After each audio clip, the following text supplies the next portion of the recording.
Sa volleyball naman, sa kabila ng pagkabigo ng Petrogas Angels sa matinding sagupaan kontra Farm Fresh Foxes, ipinamalas ni Brooke Van Sickle ang positibong pananaw kung saan pinili nitong mag-focus sa pag-unlad ng kupunan samang hinayang sa kanilang pagkatalo.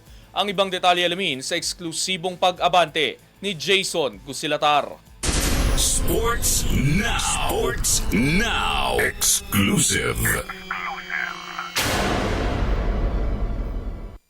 Sa kabila ng masakit na pagkatalo ng Petrogas Angels sa mainit na laban kontra Farm Fresh Foxes, nanatiling kalmado at positibo si Brooke Van Sickle na mas pinili ang pasasalamat at pag-unlad kaysa sa panghihinayang.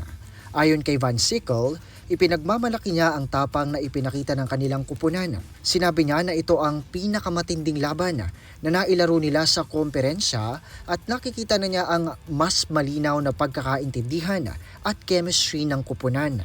You know, I really thought that we did a really good job fighting. I would say that was probably our biggest fight we put against so far this season, and I feel like we're starting to finally gel together as a team.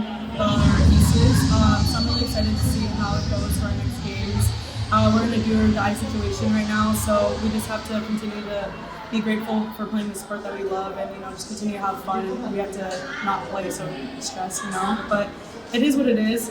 When you're playing a game with a good team, and it's just by point, like anything can happen. So you just gotta embrace the stress. I thought they did a really good job. Their import's really amazing. She's a really awesome player to be able to play against. It was really cool to experience that. So I would just say, going forward, we definitely have to focus more on our serve and pass. I thought Farm Fresh did a really good job with that. And Tinanggap din ng American Spiker na naging susi sa tagumpay ng Farm Fresh ang Belgian import na si Helen Rosu na umiskor ng 31 points. Aniya, isang malaking karangalan ang makalaban ng isang manlalaro na may ganitong antas ng galing at karanasan. Sa kabila ng pagod at panghinayang sa dugout, sinabi ni Van Sickle na nananatiling matatag ang loob ng kupunan. Ayon sa kanya, kailangan lang nilang magtuon sa pag-ayos ng maliliit na bagay, ang mga errors, serve, patterns at discipline sa court na ano pa man ang mangyari ay dapat nilang ipagpatuloy ang paglalaro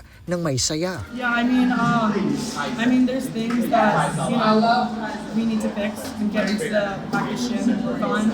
At the end of the day, we are still just happy with how we fought. It was a battle for sure. We definitely put it all out there. We're definitely exhausted, but it is what it is. We have another game on Saturday, so it's just to stay up, stay with our morals high. It is what it is. This is a season that's unpredictable, and everyone's stepping up, and all the teams are doing a fantastic job. So it's just the small things. Trying to minimize errors, trying to be the best at serve and pass. I think that's really where it starts in volleyball. So just little things. Sinabi rin ni Van Sickle na bagamat pinangangasiwaan siya ng kaniyang mga magulang na sina Coach Gary at Lisa Van Sickle, natutunan niyang ihiwalay ang family life sa professional life. Aniya, bagaman may mga panahong mahirap, malaking inspirasyon ang suporta at tiwalang ibinibigay ng kanyang mga magulang. Habang papalapit ang susunod na laban ng Angels kontra Capital One, nananatiling maayos ang pananaw ni Van Sickle. Ako si Jason Gusilatara, Abante Sports, now na.